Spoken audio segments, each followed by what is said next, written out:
মুসলমানের রক্ত ঝরতেছে, দেখি না ভাই? আমরা দেখি প্রতিদিন মুসলমান মারা যায়, আমরা দেখি প্রতিদিন মুসলিম মা বোনদের উপর নির্যাতন হয়, শুধু আমরা দেখি আর চোখের পানি ফেলি, আমাদের কিচ্ছু করা থাকে না। দোয়া করলেও আমাদের দোয়া কবুল হয় না, কারণ আমরা হারাম হালাল যা আছে আলহামদুলিল্লাহ সব খেয়ে আমাদের দোয়া কবুলের রাস্তাও বন্ধ করে দিয়েছি।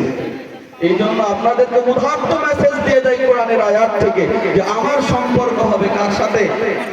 আমার সম্পর্ক হবে কার সাথে? আল্লাহর সাথে। যদি আমি আল্লাহর সাথে সম্পর্ক করতে পারি, যদি আমি আর আপনি আল্লাহর সাথে সম্পর্ক করতে পারি, ও ভাই একটা কথা বলে যাই, আমি আজকে দুনিয়াতে আসি, একদিন দুনিয়াতে থাকবো না, তাই কি না? আপনারা অনেকেই চিনবেন, আমি আপনাদের এলাকারই সন্তান, আলহাজ মৃত মাহতাবউদ্দিন হাজী, আপনারা হয়তো অনেকেই চিনেন, তার নাতি আমি। তো আমার দাদাকেও আমি দুনিয়াতে দেখছিলাম, ছিল যখন সময় শেষ হাত ধাক্কা দিয়ে দুনিয়া থেকে বাহির করে দিয়েছে, ঠিক কিনা? আপনাদের এই গ্রামেও অনেক ব্যক্তি ছিল, যখন হায়াত শেষ হয়েছে হাত ধাক্কা দিয়ে দুনিয়া থেকে বাহির করে দিয়েছে। আমি আলোচনা করতে একটা কথা বলে থাকি, যখন মানুষ মৃত্যুর খবর পায় তখন কি বলে জানেন? কি বলে বলেন যে ভাই জানাজা কখন হবে?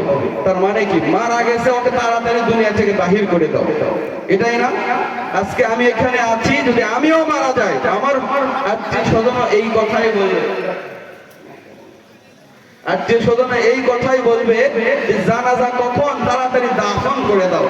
পয়গম্বর আরবি দুনিয়াতে ছিল, হায়াত শেষ চলে গেছে। ১৬ লক্ষ সাহাবী দুনিয়াতে ছিল, হায়াত শেষ চলে গেছে।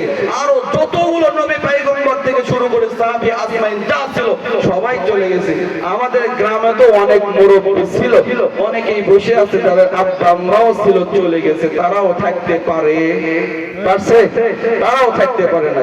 নিজের দিকে তাকিয়ে দেখেন, আমাদের দাড়ির মধ্যেও লাল ধরে গেছে, বয়সের মধ্যেও অনেক তারতম্য চলে আসে, চোখেও দেখতে পারি না, আগের মতো কাজকর্মও করতে পারি না। এই বয়সেও যদি আমরা না ফিরতে পারি, তাহলে কোন বয়সে আল্লাহর দিকে ফিরে যাব বলেন? আল্লাহ পাক সুবহানাহু ওয়া তাআলা বান্দার প্রতি এত খুশি হয় তখন যখন ওই বান্দা আল্লাহর কুদরতি কদমে সিজদা দেয়।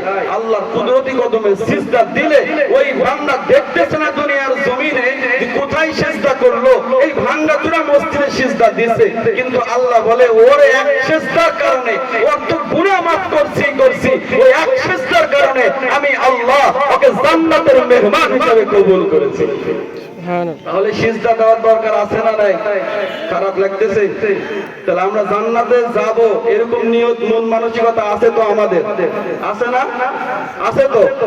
কথায় কথা মনে পড়ে, অল্প সময়ের মধ্যে শেষ করে দেব। একজন স্কুল টিচার প্রতিদিন নিয়ম অনুযায়ী স্কুল ছুটি